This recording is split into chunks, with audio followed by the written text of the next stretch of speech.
It's going hot.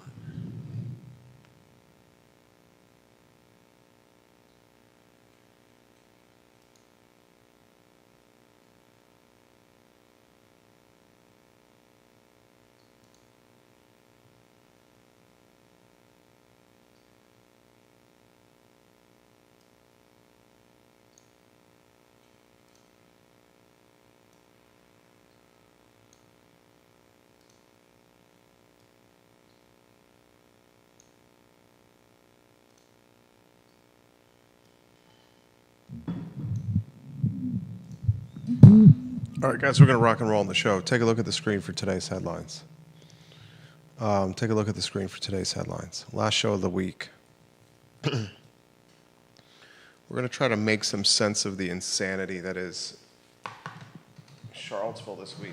I'll tell you right now, the best thing that has happened for the University of Virginia in a really long time is insanity in the city of Charlottesville, because everyone's shifted their attention from the malpractice and dysfunction at UVA and allocated said attention to even more dysfunction and malpractice in the city of Charlottesville. Judah Wickower carried the show for a little bit. Do you agree with that statement? Yeah, I agree with that statement. Certainly from the FEI building to the fiasco with the UVA president, right now, eyes are definitely not looking at the university for once. Yeah. This is the best thing that's happened for the University of Virginia. Yeah. We'll talk about that on the show. Look at the screen for today's headlines. I want to ask you this question. How did we get in a situation where since April of this year, council, the city manager, the police chief have been meeting about, the city attorney, have all been meeting about drafting a homeless ordinance to limit camping on public property? That's been going on since April. Police Chief Kotchis confirmed that with us on a show yesterday. If you didn't watch the show yesterday with Chief Kotchis, I encourage you to do so. You could find that show on ilovecville.com. So they've been working on it since April. Then on Tuesday night, Chief Kotchis presents what they've been working on since April in front of a packed council chambers with haters and naysayers that were heckling him, calling him a fascist, all kinds of names. As if it was his idea. And then council shoots it down as if it's deplorable and inhumane. And acts on the dais as though they'd never heard of it and they were unsure about what the benefits of it would be, and generally acted like this was all sprung whole cloth from the police chief. Yeah, did they make Chief Kotchis a fall guy? And you know I have this guy's back. 100%. You know I'm a huge Chief Kotchis fan, viewers and listeners. I'm gonna stand up for my boy here. We're gonna talk about this on the program here. Like and share the show. Like and share the show. We'll talk Bonnie and Reed's surprise announcement with their closing, what that means potentially for the Stefan Friedman empire. Stefan Friedman also owns Ace Biscuit and Barbecue, Vitae Spirits, Vitae? Platania. Vitae Spirits in the back of, the sushi spot in the back of Vitae Spirits. He's a co-owner in Draft Tap Room. He had Bonnie and Reed. Still waiting. He had Little John's. Still waiting, Draft So this Tap is Room. the second Stefan Friedman entity to have closed in the last month and change. I wonder if he's reconsidering. Or is it business in the city. Is it a capital issue? What's going on? Yeah. We'll talk about that on today's show. If you're watching on LinkedIn, hammer that button, the like button. If you're watching on Facebook, tag somebody in the feed. Help us spread the gospel, guys. Like and share the show. We work hard for you. The only thing we ask in return is you share the show with somebody. Like, share it to your page or tag a friend in the comment section and let them know the program is going on. We work hard for you. Don't ask you for money. Don't ask you for anything. All right, I think we can rock and roll here. Which headline most intrigued you, Judah? I mean, I've been intrigued by this whole city council ordinance situation since Tuesday. It's fascinating and baffling, and I don't know what to think about it. It's wild. Let us know your thoughts, viewers and listeners. We're ready to rock and roll. All right, let's start the show. Quiet on the set.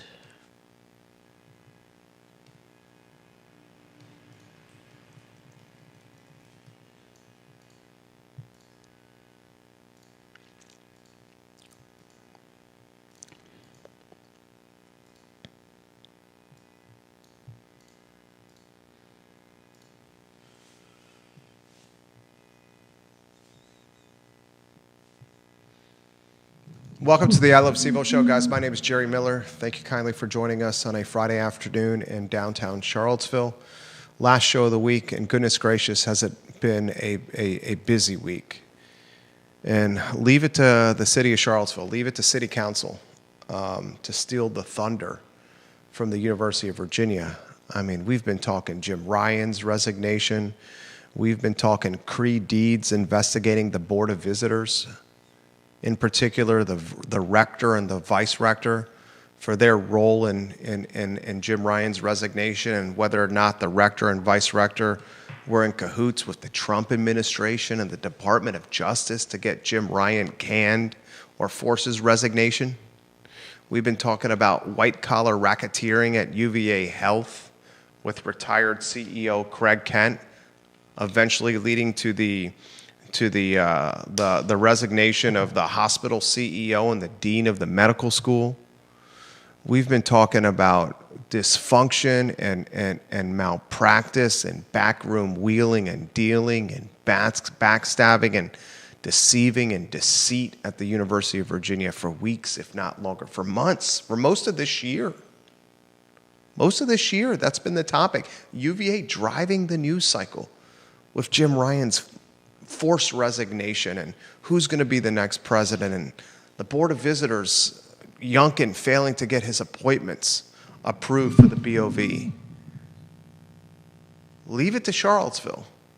Leave it to City Council. Juan Diego Wade, Brian Pinkston, Lloyd Snook, Natalie Oshrin, Michael Payne, Brian Pinkston, all you guys.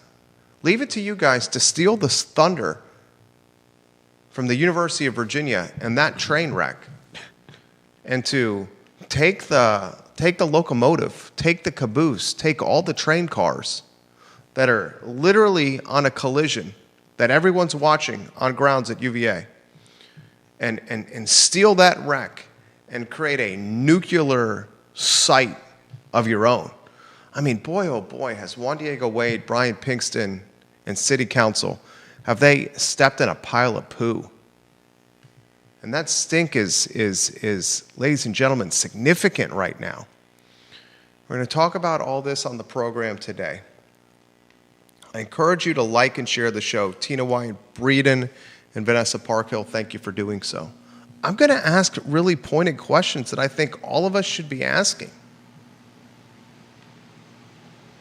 There was a homeless ordinance that the council, the city attorney, the city manager, police chief Kachis, they've been working on this homeless ordinance that was going to basically offer a framework for the police department to prevent the homeless population from camping on public property, the downtown mall, for example.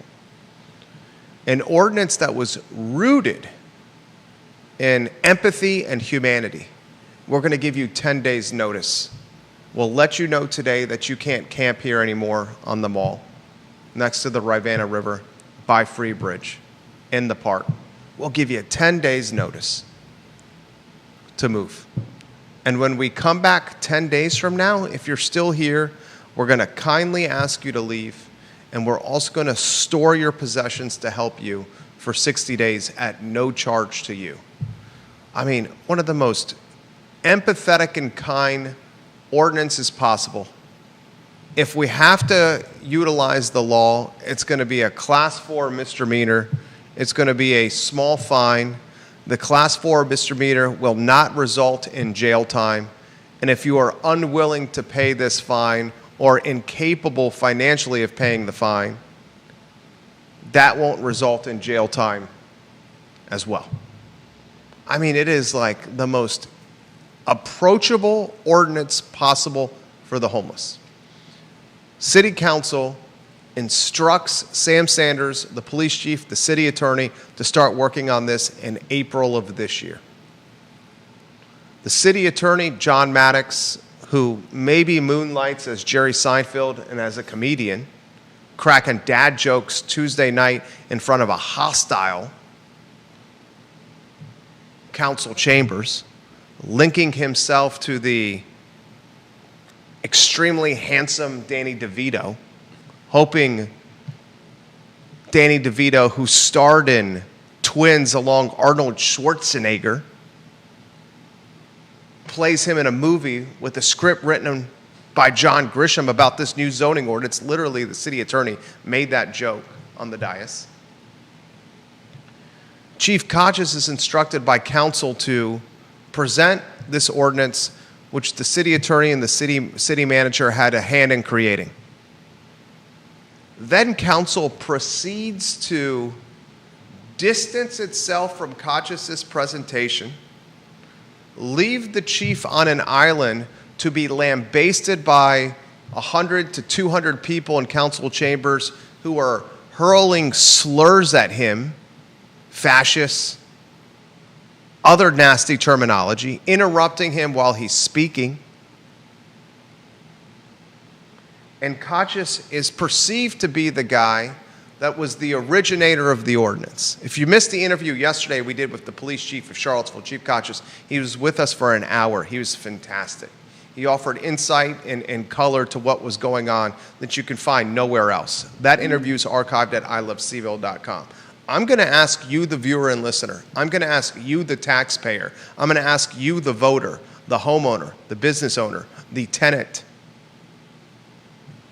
Did Charlottesville City Council, Juan Diego Wade, Brian Pinkston, Michael Payne, Lloyd Snook, and Natalie Oshrin, did they use Police Chief Kochis as a fall guy? I'm going to ask you this question very straightforwardly. We now know there's roughly 240 homeless individuals in the Charlottesville area, 240. How is a population of 240 people impacting Charlottesville to the tune of what we are seeing today? I'm going to ask you, the viewer and listener, this question. How is a small contingent of people in council chambers, led by Nikiah Walker and Livable CVille, capable of bullying city council during a public meeting into stepping so far away from the ordinance that they're willing to leave their police chief out to dry? What does that say about the character and the integrity of council? We're going to talk about that, ladies and gentlemen, on today's show. We're going to talk Bonnie and Reed and Alakazam closing. 2 more storefronts downtown have closed. We're going to talk sales tax collections in Charlottesville City, down Q1 2025 versus Q1 2024, and Q4 2024, Q1, Q2, Q3, and Q4 in 2024 were down for the entire year. I'll say it again. In 2024, sales tax collection, which does not include the meals tax or lodging taxes, as I learned today from Neil Williamson, the president of the Free Enterprise Forum on Real Talk this morning, 2024 was a down year. The entire year in 2024 versus 2023 was down. Now the first quarter of 2025 is down versus the first quarter of 2024. We have a trend line, Chris Engel. We have a data set and a trend line, Chris Engel, head of economic development in Charlottesville City Hall. Furthermore, since the first quarter of this year, we've seen more closings in Charlottesville. Right? What are the iconic businesses that have closed in the last 13 years? I Love CVille, iconic businesses that have closed. You need to add Alakazam to that list, please, sir. What's the URL? J-Dubs? Let's see. Is it ilovecville.com/closing? Or closed? I'm checking. Judah's going to give us, it's ilovecville.com/closed. Icons that have closed in the last 12 months. Blue Moon Diner, Moose's by the Creek. Neither Blue Moon Diner or Moose's by the Creek have active businesses in them. Although businesses are percolating for the sites, they haven't opened. Yeah. Eljo's Traditional Clothes. One of the neighbors in the Millmont shops took over Eljo's, leaving another vacancy there. Reed's, that's still not open. It's going to be twice as nice. The Guadalajara on Fontaine Avenue is closed. Mel's Cafe, Lumpkins, Little John's. Little John's still doesn't have a replacement tenant since it's closed. 10,000 Villages on the downtown mall closed in the last year. End Zone Pizza north of town. Belmont Pizza, that's Charlottesville City.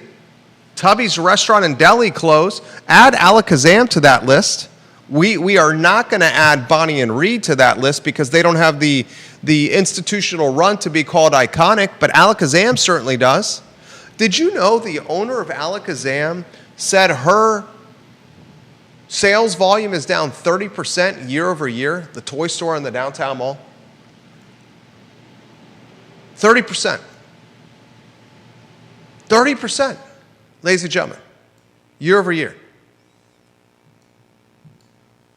If you're Chris Engel in City Hall and you're the head of economic development, are you asking yourself, Houston, do we have a problem? Are you asking yourself, is Albemarle County eating our lunch and stealing our market share? And what are you doing about it? And speaking of Little John's, Stefan Friedman, the restaurateur, a partner in Little John's. Stefan Friedman, the principal of Bonnie and Reed that just closed. Stefan Friedman, the shot caller at Draft Tap Room that's vacant and still not open. What's going on with that restaurant empire that also includes Vitae Spirits, Ace Biscuit and Barbecue, and the sushi joint in the back of Vitae Spirits? What's going on there? Why are we seeing closures? He's got Little John's and Bonnie and Reed that just closed this summer in a short period of time. A lot we're going to cover on the program, ladies and gentlemen, including the University of Virginia traveling to NC State for a 12 o'clock kickoff tomorrow on ESPN2. The Wolfpack, a 3.5-point favorite. UVA has an opportunity for a statement win. I've called it the most important game on the schedule. You win this, then you have William & Mary and Stanford in weeks 3 and 4. And you could potentially go 4-0 going into that matchup against the Florida State Seminoles at Scott Stadium on Friday night on national television. And that's, if you're 4-0 going into that matchup, anything can happen. Anything can happen. John Vermillion and Andrew Vermillion, 5 generations, the Vermillions in Albemarle County. Their business, Charlottesville Sanitary Supply, is 3 generations strong. They are located on East High Street and online at charlottesvillesanitarysupply.com. If you're purchasing sanitary supply of any capacity, you do it through John and Andrew Vermillion at Charlottesville Sanitary Supply or online at charlottesvillesanitarysupply.com. These people are honest, they're communicative, they're willing to offer education to you when you come in and shop there. They have free local delivery through their website. If you order online, free local delivery to your house and doorstep. They have a mechanic on site to fix your vacuums, your pool robots. And they're just good people. We want to see these types of businesses make it another 61 years. Judah Wickhauer, studio camera and two-shot. I count on you as a voice of reason. And everyone give Judah Wickhauer some props for the haircut. Look at the haircut from Judah Wickhauer over there. Looking distinguished, Judah Wickhauer on a Friday. Thank you. Was Koch's not awesome? Oh, Koch's was wonderful. And stand up. I mean, you know, he could have named names. He could have, throwing people under the bus. Yeah, Pointed the finger. as was essentially done to him, and he, as always, keeps it classy. He took it. Yeah, and that's his job, and I appreciate the fact that he's got a sense of humor about it, and we're not we're not going to lose probably one of our best city leaders because of the rest of our city leaders. I asked him 3 times, is he prepping his resume to consider another job? He said, no, Charlottesville's my home. This is my last stop. My wife said this morning, Chief Kachis makes policing look cool. That's what she said this morning in the kitchen. He makes policing look cool. Yeah, and if he said this, and then you jump in. I get yelled at all the time. That's a Tuesday for me. That's what he said. Yeah. He said I was unfazed with folks in council chambers calling me a fascist and hurling other slurs my way. You watch the highlight, the playback of Kachis in the presentation, there were a couple of moments where he did a whoosah moment and composed himself. I forget what I was going to say, but yeah, Kachis is he's a class act, and I appreciate having him in our city leadership. He's cool under fire, and he knows his job. Oh, I know what I was going to say. And if you listen to his words, he's not going after anybody.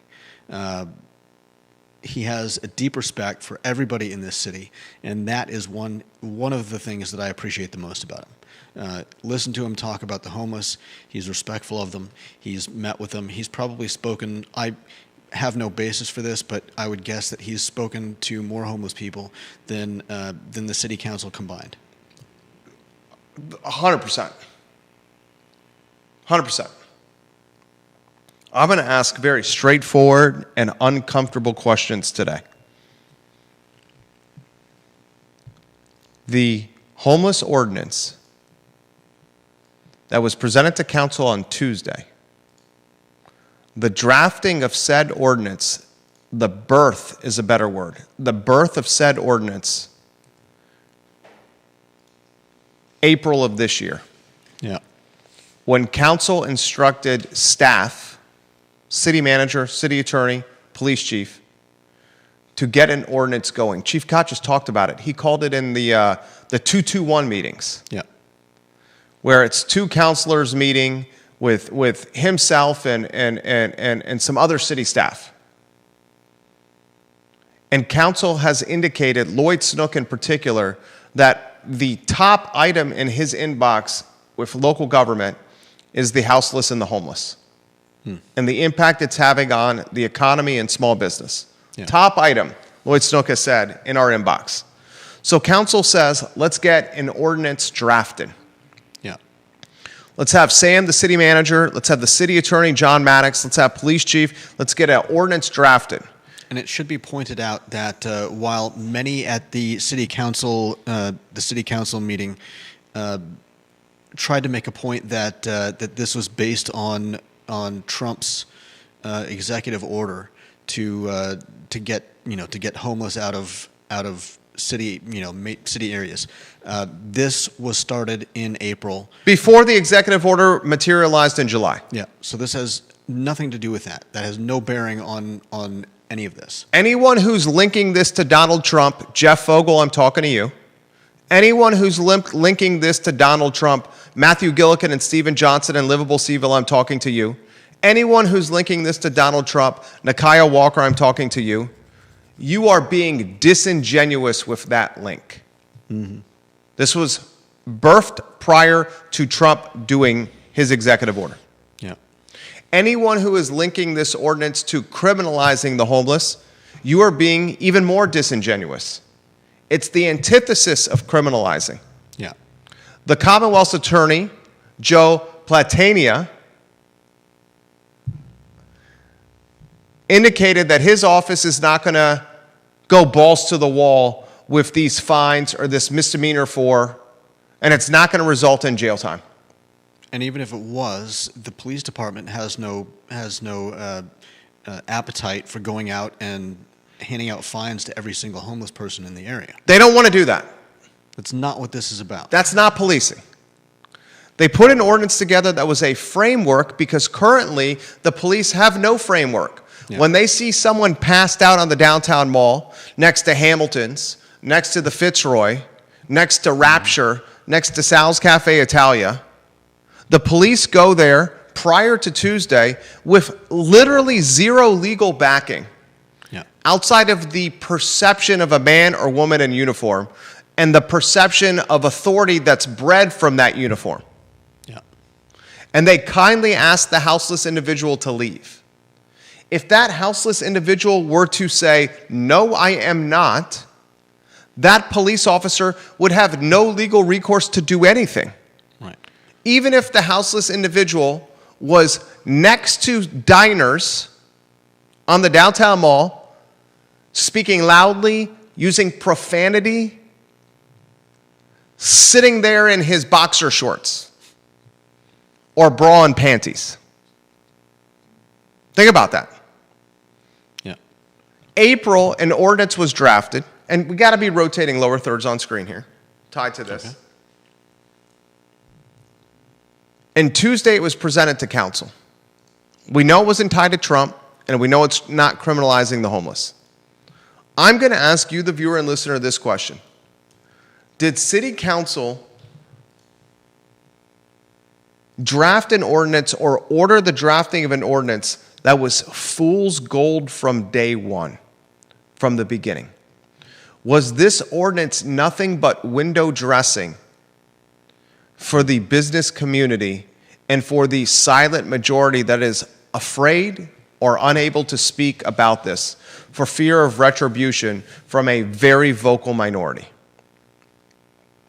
Why, in council chambers, when those who were in attendance that were utilizing words like fascists, hurling profanities, screaming nasty commentary to Greer Achenbach, Mike Kochis, and to city council, why did anyone on the dais not say it was us who ordered the drafting of this ordinance? Why? Why, Juan Diego Wade? You're the mayor. Why, Juan Diego Wade, did you allow that meeting to play out the way it did? It humiliated you, sir, as the mayor who's in charge with keeping order in the meeting. The extent of what you did to maintain order in the meeting, Juan Diego Wade, was utter the word please about 150 times. Please, please. Please, please. I've watched it twice. We played the clips on Tuesday's show. No, on Wednesday's show. Yeah. Please, please, please, please. That's all Juan Diego Wade did. Never once did Juan Diego Wade offer a accountability order. You will not behave this way or you will be thrown out of council chambers. Shame on Juan Diego Wade. I think, with the benefit of hindsight, you're looking at a council who ordered this ordinance to be drafted that ended up using Kochis as the fall guy because they didn't want to appear uncool in front of 200 in City Hall that were bemoaning and bullying them. In fact, I would go further because there's no reason to even ask for the drafting of an ordinance unless you want to show off that you're unwilling to go ahead with it. I mean, does that even make sense? I have a hard time understanding why that would make sense. You're right. Let me bring this before council so we can shoot it down. Draft this ordinance, spend from April until September doing it. Yeah. Take taxpayer resources. These people don't work for free. Only for us to shoot it down 5-0 based on the argument that we don't have a low barrier shelter in play. And if we do this ordinance, the 240 houseless individuals will go somewhere else than where they are right now. Well, essentially, all that was asked is repeatedly, where are they going to go? I've got a great spot. like right on the corner of Preston and McIntyre. It's a vast, vast green lawn. What's corner of Preston and McIntyre? It's in front of the, what is it, the federal building? I don't know what it's called. The Albemarle County Office Building? Yeah. Across from Wendy's? Why is that any? You want to create a homeless encampment on the gateway to the downtown mall? They're already on the downtown mall. Why is that a better or worse spot than on the downtown mall and across the street at the park? We had a terrible situation with the homeless encampment in Market Street Park, Sandersville. Yes, and we've essentially heard from council, whether they said it out loud or not, that they are not going to stop encampments because they shot down this ordinance, which would have given the police a legal framework with which to deal with encampments, which was specifically, supposedly, why it was drawn up, because they get and Councilor Payne said as much. When we get enough calls, when we get enough emails about an encampment, we send the police. Free Bridge is a good example. But the police have no legal framework, and Chief Conscious said, "I'm glad they were, loud and clear with what they told us at the city council meeting, because now I know that if there's a problem, I don't have to worry about sending the police." Yeah. So now, so why not? when the police are called, the police will not come unless the houseless individual Unless they're is breaking the law. Yeah. Breaking the law. So you can stand on the downtown mall next to the al fresco dining in your boxer shorts right next to the person eating a $50 steak and drinking a $15 old fashioned. Yeah. And nothing could be done about it. Right. And counselors have indicated, and finish your thought here, remember your thought because I know it's going to be a poignant one. Counselors have indicated that we're a year away easily from a low barrier shelter being created.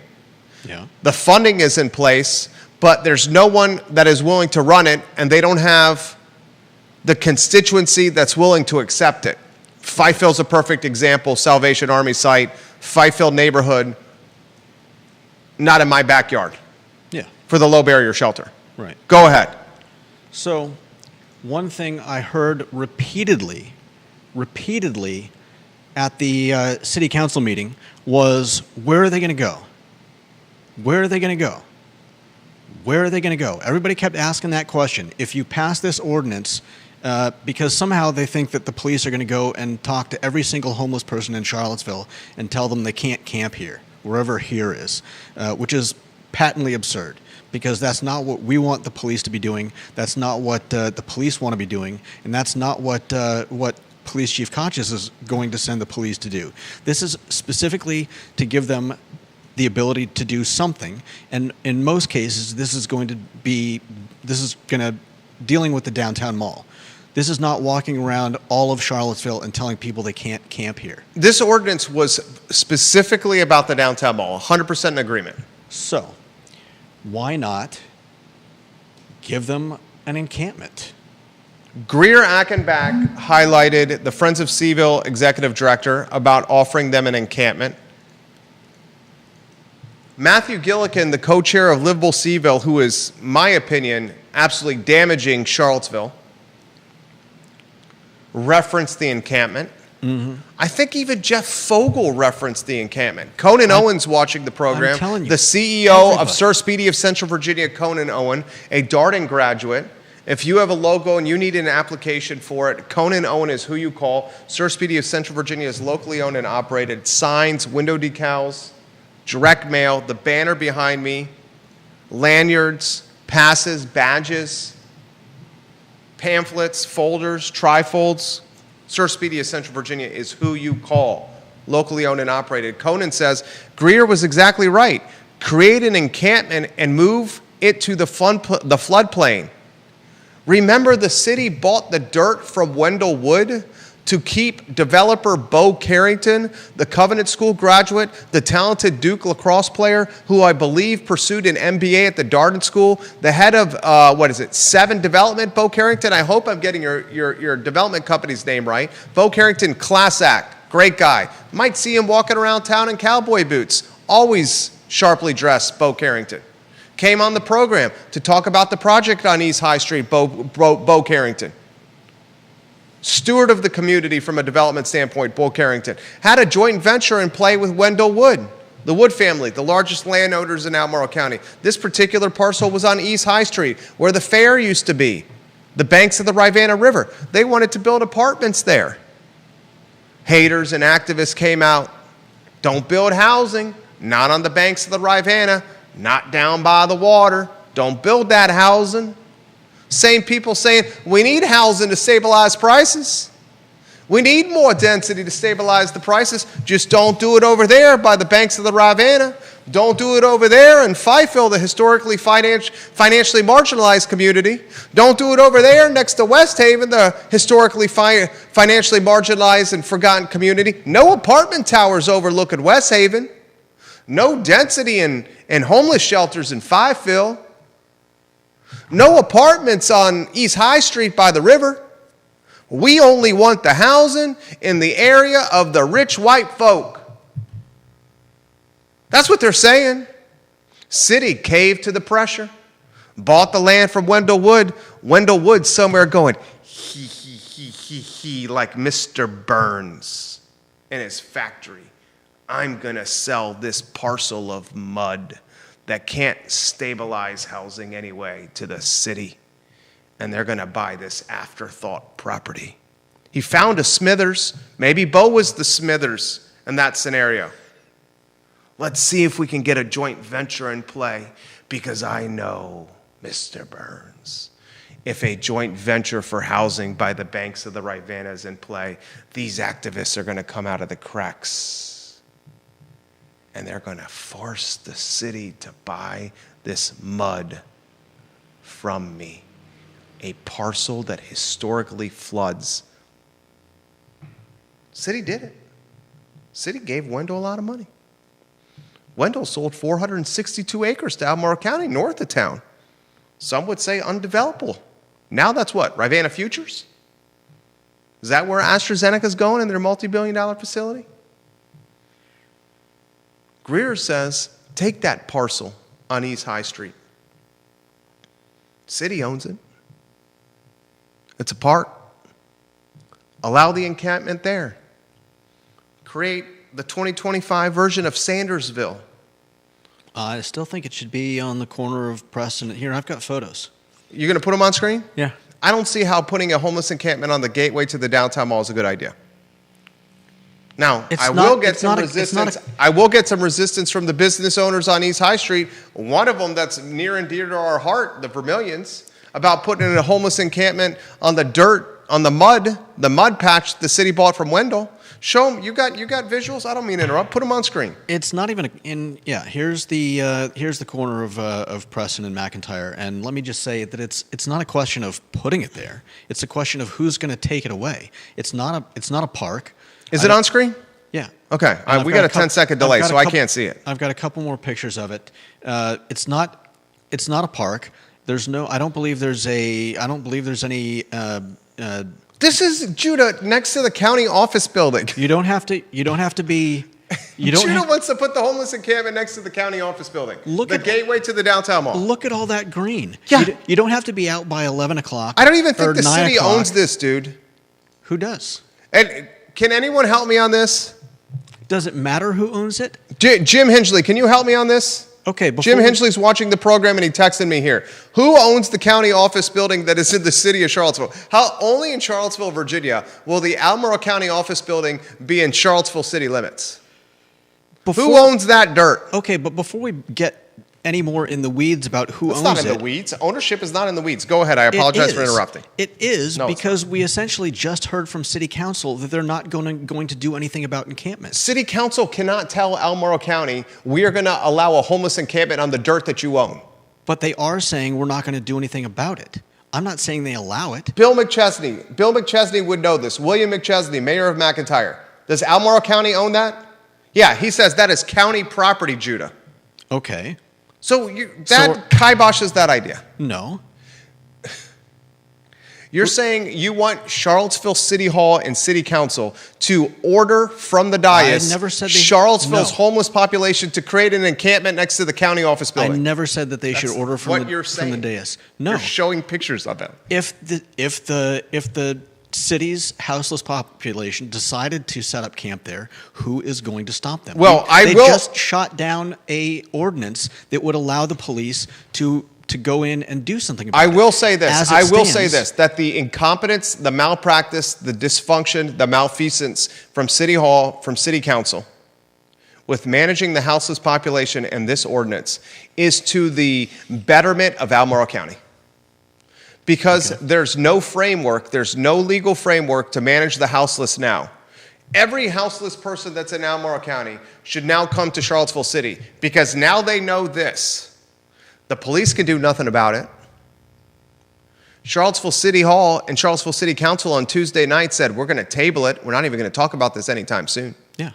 You got free internet. That's exactly my point. You got electricity everywhere. Look, this patch. You got panhandlers. You got people to panhandle.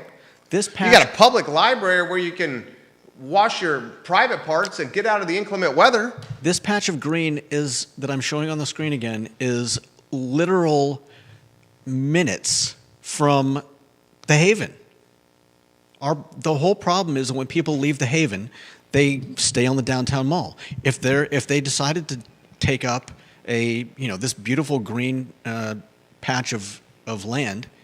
Would it make more sense, as Conan Owen has said, and as Greer Achenbach has referenced, to take dirt the city already owns, which it purchased from Wendell Wood, which is next to a water source, the Rivanna River, and create that into the encampment, as opposed to turning a blind eye and hoping and praying the encampment finds the green grass that's next to the Albemarle County office building? Okay. Wouldn't Basic Management 101 say, let's steer these people away from the business district, especially a gateway or entry point to the business district, that piece of parcel that you put online? And I'll say it again. Somewhere the county executive in Albemarle County, and somewhere the Board of Supervisors in Albemarle County, Ned Galloway, B. Lepisto Kirtley, yeah, Mike Pruitt, Jim Andrews. What about them? All these supervisors, they're jumping for joy. They're like, good God, Charlottesville's wetting the bed as if it's a 2.5-year-old who drank too much Kool-Aid before 8 o'clock at night. And they don't have their depends on. Oops, I peed my pants. Wetting the bed, Charlottesville, when it comes to managing this houseless population. We're going through that right now with our 2.5-year-old. Our little boy just transitioned from a crib to a big boy bed. We got him a full-size Tempur-Pedic.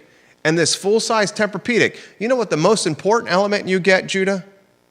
When you're transitioning a 2.5-year-old from a crib to a big boy bed, you know what the most important purchase is for that transition, Judah? What do you think it is? It's the pee protector that goes over the mattress, that protects the mattress from being stained. And Charlottesville right now is governing without a plastic pee protector. Okay. And all it's doing is tarnishing and staining and stinking its mattress. And in this metaphor, it's the business district. Tarnish, stain, and stink. Thank God we spent the $40 on the pee cover. Mayor Wade, where's your pee cover for the business district?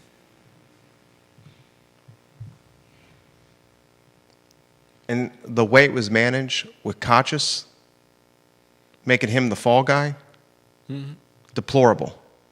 How Michael Payne interacted with Kochis, disingenuous. How none of the 5 counselors were willing to raise their hand in front of a council chambers of bullies and say, it was me who came up with this ordinance. Spineless. To allow the council chambers to attribute it to Donald Trump's executive order? Pathetic.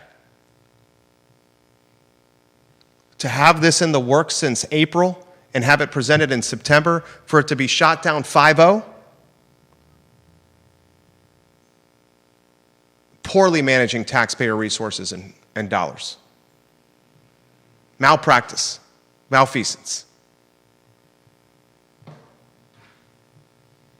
Brian Pinkston's got about September, October, November, and December. He's got less than 4 months left. Mm-hmm. This is part of Pinkston's legacy. Brian Pinkston, I hope you hear that.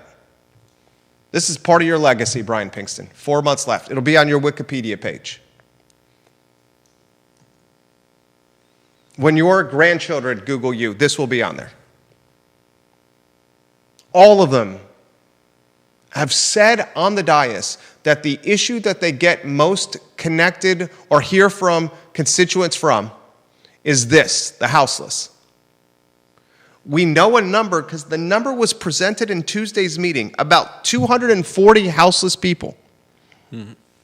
Can someone explain to me, please, how 240, the number presented in Tuesday night's meeting, how 240 people have Charlottesville, Virginia, by the balls and the short and curlies? I would say that's a little disingenuous. How so?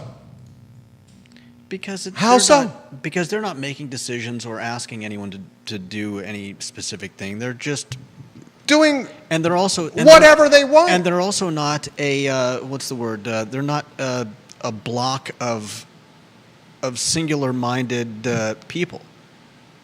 As okay, how's this for a better phrase? How's this said. For a better presentation? Okay, I'll give you that. There's 240 homeless. There's even less activists than the 240. How are 200 activists, Livable Charlottesville and Nakia Walker, the leaders, have the city by the balls and the short and curlies? Is that better?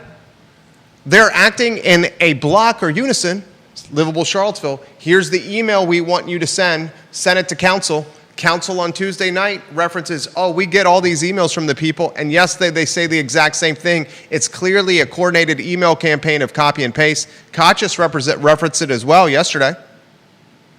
Okay, does that meet your criteria of 200 people working in a block, organized, strategized, localized, to try to control a city of 50,000 people in a region of 300,000? Will you give me that? Yeah, more or less, sure. Okay. There's how many instances in our history, Virginia, United States, and world history, of a small group of people tarnishing, damaging the outcomes, the futures, and the quality of lives of larger groups of people? That's how wars are started. That's the impetus for battles and wars. Do we want to reference history where that's been the case?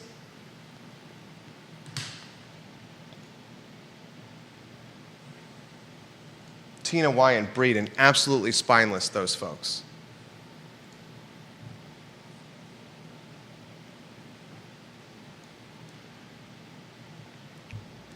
Chief Kachis, I stand up for that guy.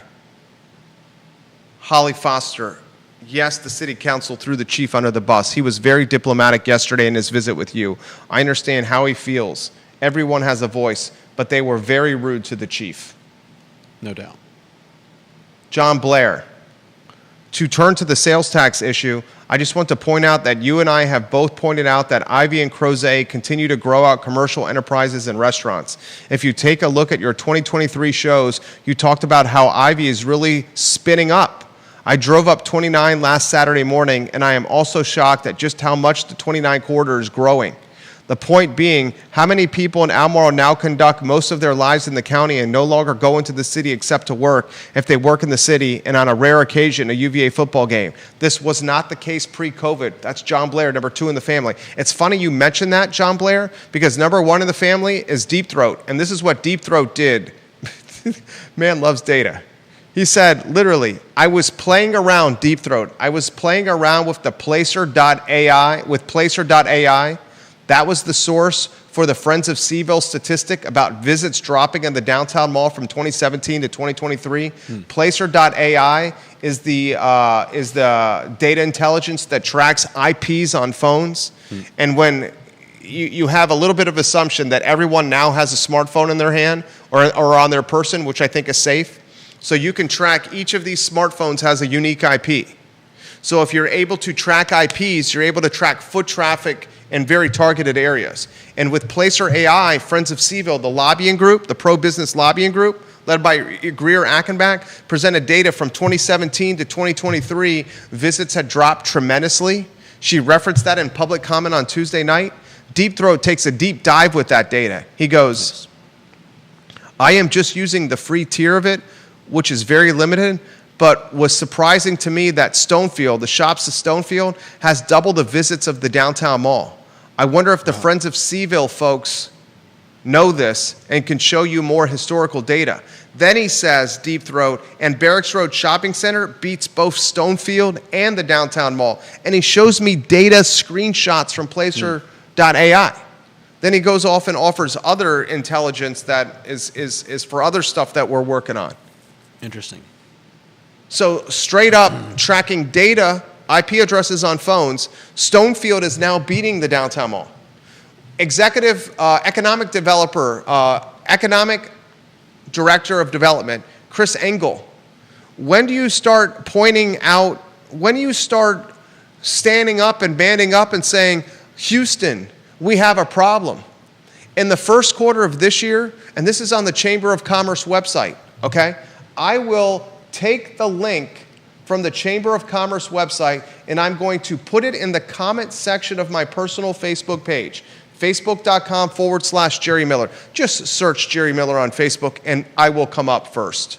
And when you do search for me, hit the follow and subscribe button for me. Make sure you're following me. I just shared a link in Jerry Miller Now. I'll also share it in the comment section of I Love CVille Now. I Love CVille Facebook. This link tracks sales tax collection data. I learned today from Neil Williamson that it does not include meals tax or lodging tax. Strictly sales tax. It does include internet sales tax collection. In the first quarter of this year, 2025, versus the first quarter of last year, Charlottesville City was down in its sales tax collection 2.53%. Some people would be like, oh, big deal, it's 2.53%, who cares? But then you realize this, and this is the point Neil made. 2024, the entire year of 2024, was down compared to 2023. Yeah. So that is a data set and a concerning trend line. When 2025 first quarter sales tax collection is down on Q1 of 2024 collection, and Q1 2024 collection is down on 2023 collection, you have a concerning trend line. Now we also know that Bonnie and Reed, the restaurant, is closed, that Alakazam is closed, that Tubby's is closed, that Blue Moon Diner is closed, that 10,000 Village is closed, that Eljo's is closed, Moose's by the Creek is closed, Reed's grocery store is closed, Guadalajara Fontaine Avenue is closed, Little John's is closed, Belmont Pizza is closed, Alakazam is closed. Those are all in 2025 or in the data set period that is not yet registered. So as Neil said this morning, we're about to be at the halftime report with sales tax collection. Yeah. And what's happening is the Office of Economic Development in City Hall, led by Chris Engel, they're touting a vacancy rate on the downtown mall of about 1 point, 2 points, something in that range, a very low vacancy rate. But the story that they're missing is this. The vacancies that are being filled on the downtown mall are being filled by entities that should be downtown. Should the Charlottesville Redevelopment and Housing Authority that handles public housing and vouchers be in one of the most critical buildings on the downtown mall? No. Their office closes at 5 p.m. And how much revenue are they bringing in? It generates no revenue except for real estate taxes. That's not sales tax collection. We're also looking at... Should Operation Hope, the entity that assimilates convicts into society, be located as a storefront on the downtown mall? In the former... Bashir's Taverna. restaurant location? Yeah. No. Does that generate sales tax revenue? Are the CRHA storefront and the entity that assimilates convicts into society drivers of foot traffic, advantageous foot traffic for the economy of Charlottesville? See, these are the questions we ask on the program. I don't care if you agree with me. I don't care if you disagree with me. But you're going to effing feel something when you watch this show. And you're going to talk about it. My standpoint, and I don't hide my opinion, that's why you watch the program. The Charlottesville Redevelopment and Housing Authority, the foot traffic it's driving, does not meet what the business district of downtown Charlottesville should be, nor the Convicts to Assimilation Society nonprofit. Mm-hmm. You disagree? You agree? What are your thoughts? I think my thought is we might be turning away some pizza. From whom? I don't know, but... well, show must go on. Pepitos. Show must go on. We appreciate Pepitos coming by, but it's the I Love CVille show. We'd be doing the viewers and listeners a disservice taking free pizza and cutting the show off. That's fair. What is your thoughts? My thought is that, well, actually, I did a bit of a dive into local tax tax income the city's getting. I was asking ChatGPT some questions, and it was interesting. It popped out a graph for me showing that after, obviously there was a downturn during COVID, but the year after there was an upturn. Now I feel terrible. Is Pepito still there? Yeah, I think they're waiting. Welcome in. Let them know that we're fine so they don't have to wait over here. Bring in the pizza and say we're doing a show, and we'll give you a plug on the program now and give you some props on Monday and Tuesday. Can we make this transition happen in less than 30 seconds so we're not doing a disservice to the viewers and listeners? Do you want a studio camera? Do you want a Market Street camera, this interaction? Yeah, we can do the Market Street. And I can talk over this as well. The team at Pepitos is opening at... There they are. The team at Pepitos is opening up at Mono Loco. Confirm that they're opening at Mono Loco, okay, J-Dubs? We love you guys so much. We love you guys. You guys should totally come on the show. We try to follow it closely. Yeah, we are live on air right now. Yeah. Thank you so much. Thank you. We love your pizza. This is what we should do. Can we reach out to you? You guys are actually on camera right now. Can we reach out to you and get you on the show next week? Let's do it. To talk about Mono Loco? We've been listening to you. Okay. We want to share the news. Okay. We also brought you pizza to share the news. Thank you. Thank you. Steering. Thank you. I will connect. Thank you. No problem. Good to see you. Thank you. I love it. We love it. That's the Pepitos team that is opening at Mono Loco Restaurant. Okay, this is literally live programming. What other media platform gives the viewers and listeners this in Charlottesville, Virginia? All right. Is there anyone in Central Virginia that is offering you this, ladies and gentlemen? Yesterday was an hour with the police chief without stopping. You were in the middle of talking about sales tax collection data. That pizza smells so good. Oh, yeah. We will get Pepitos on the show. So, so obviously there was a downturn during COVID. It turned back up briefly for like a year, and it's been in a downtrend again in the last, I think it was 24 was the last year that it showed. So it's been in a downtrend for a year or two now. What is City Council doing about this? I have been highlighting this on our platform for years. There's two people, I'll include you. There are three people in Charlottesville, Virginia that are willing to speak about this vocally. Greer Achenbach, and she's paid to do it. Me and Judah, who are not paid to do it. Three people who are talking about how Matthew Gilligan, Nikhil Walker, and Stephen Johnson,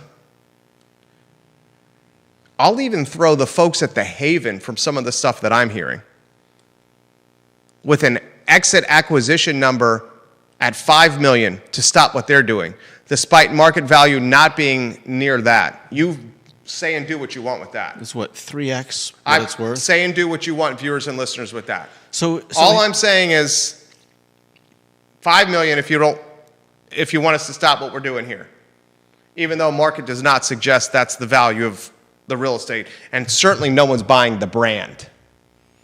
So here's the thing. I also asked it to project if the downtown mall were to regain its former glory, and you projected the income from taxes that would be brought in from the downtown mall to, from the point where the downtown mall was doing well to today. That's probably going to be an extra, and I'm not like trying to say that I've got all the numbers right or anything. Too like many that. words to make your point. But the point is that money that we're missing out on, tax revenue from the downtown mall, could go towards helping the houseless. 100%. Jesus Christ. Ladies and gentlemen, here's what he's trying to say. A strong economy that yields incremental sales tax revenue can be allocated to any endeavor you want if you're city council. How's that for succinct? I'll say it again. See the forest through the trees, local leadership and government. If you have an economy that's clicking on all cylinders and performing well, and you have more sales tax collection, meals tax, lodging tax, sales tax, any kind of effing tax, real estate tax, property tax, you can take that money and build shelters. You can take that money and create addiction counseling, alcohol counseling, drug counseling, resume building services. Lodging, computer labs. You can get the homeless out of the public library where parents are afraid to take their kids to the library on Market Street. And you can do it without raising taxes on retail rooftops. Effing obvious. I'm literally living in a world, in a community of utter incompetence. It is so effing obvious. Connect the dots here. Here's how you connect the dots. 5 people on the dais. A, you're going to have to stand up against the backlash of the Gillikin gang. They're going to hurl nasty words at you.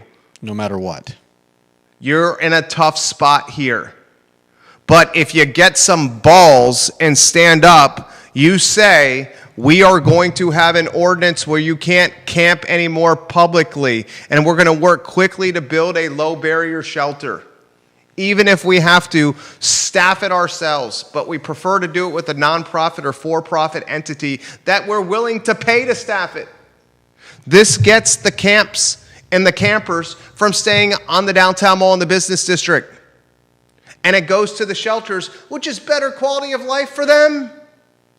Air conditioning, computers, showers, laundry, addiction counseling, public transportation on a bus line. Then the business district starts seeing increased foot traffic. Bonnie and Reed's don't close. Alakazam's don't close. Commonwealth Sky Bar opens. Draft Tap Room opens. Real estate has more value. Tenants are willing to lease empty real estate. Real estate tax collection goes up. Sales tax collection goes up. Meals tax collection goes up. Lodging taxing goes up. People stay at the hotels. The downtown gets a brand, again, like it had before COVID. Notoriety, media, prestige. That notoriety, media, and prestige attracts more people. And it's a cyclical positive domino effect that leads to enhanced cash coffers. Cash in coffers. The enhanced cash in the coffers can be allocated and utilized any way you want. More homeless shelters, more addiction counseling, more computer labs, more resume building, more drug counseling, more laundromats. Are you not seeing the easiest path of solving this problem ever? Juan Diego Wade, Brian Pixton, I'm sorry. You had your chance 4 years. You only got 3 months left. Your Wikipedia page is going to be clouded and crowded with this. But Juan Diego Wade, Lloyd Snook, Michael Payne, Natalie Ocean, and Jen Fleischer, you have a chance to make an impact and have a pretty solid legacy and Wikipedia page that your grandchildren are going to read about. Unless you want to stand on the fact that that all we need is more housing and a shelter. Neither of which are Instead, what the numbnuts do, what the numbnuts and the buffoons do is this. Oh my gosh. There's 142 people yelling at me right now. I know I told the police chief and the city manager and the city ordinance to draft this ordinance. I know I did. But I don't want to tell these people in this room that it was me who told them to get the ordinance going. I'm just going to be quiet and sit on my hands and put my head down and say, please, please, please, please, to try to keep people in check because I don't want them angry with me. I'm going to just leave my police chief who's done more things positive for this community in the last 2 years, 2.5 years, 3 years than anybody. I'm just going to leave him alone on an island as if he's Tom Hanks and Wilson. And I'm going to let people call him a fascist and cuss him out and interrupt him and humiliate and embarrass him. I'm going to let Greer Achenbach, who's just trying to stand up for the business community, get bazookaed and nuclear bombed, hurled insults at, called a fascist and nasty, nasty names. And I'm going to say nothing. I'm the moderator to the meeting, and all I'm going to say is please, please, please, to try to keep people in check. And then I'm going to table indefinitely a houseless ordinance that I told the people to create in the first place, and I'm going to base it on the premise that we don't have a shelter, so we don't know where they're going to go, when in April, we already knew they didn't have a shelter.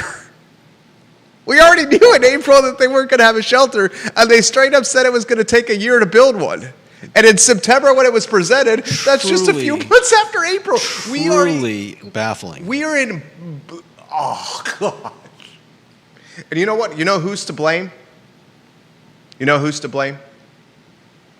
It's not the guy who goes, please, please, please, please. It's not the guy who just moved out of his mother's basement. It's not the gal who's living in the city who's trying to tell the community that we need a road diet and we need people to ride their bikes and walk everywhere to and from work, even though she's selling $500,000 weddings in North Garden. It's not the guy who works for the University of Virginia, whose legacy is going to be tarnished. And it's not even my friend who's down the hallway from me, who's in his second term and has done a lot of good for this community. The people that are to blame are the people that put these people in office that are voting and acting this way. It's you and me. Well, it's not me and you. I live in Albemarle County. So do I. I live in Albemarle. I chose to live in Ivy for a reason. It's far away from this. Oh, you could say, well, you're running I Love CVille and you're right in the eye of the storm. Be like, I know, God, what am I doing? There's only so much you can do when you're 18 years into running something. It's not like you can recreate it again. Please, please, please. If Juan Wade does that again at the next meeting where there's chaos like that and all he does is please, please, please. Yeah.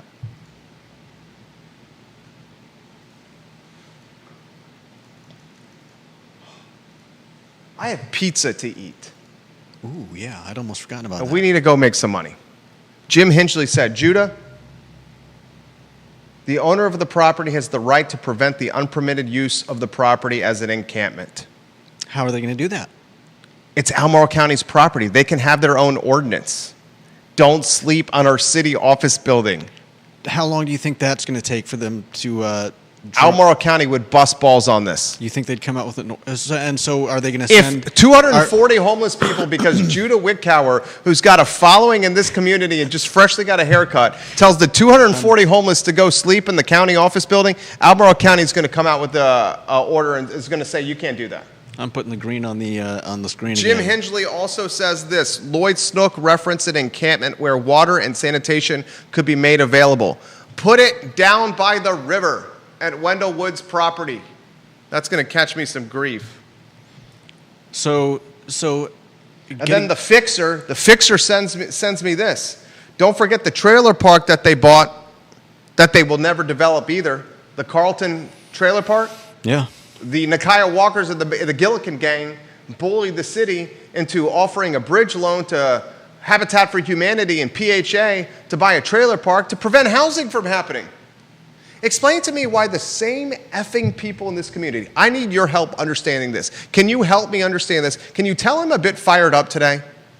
Explain to me how the same people in our effing community are screaming, we need more density and we need more housing.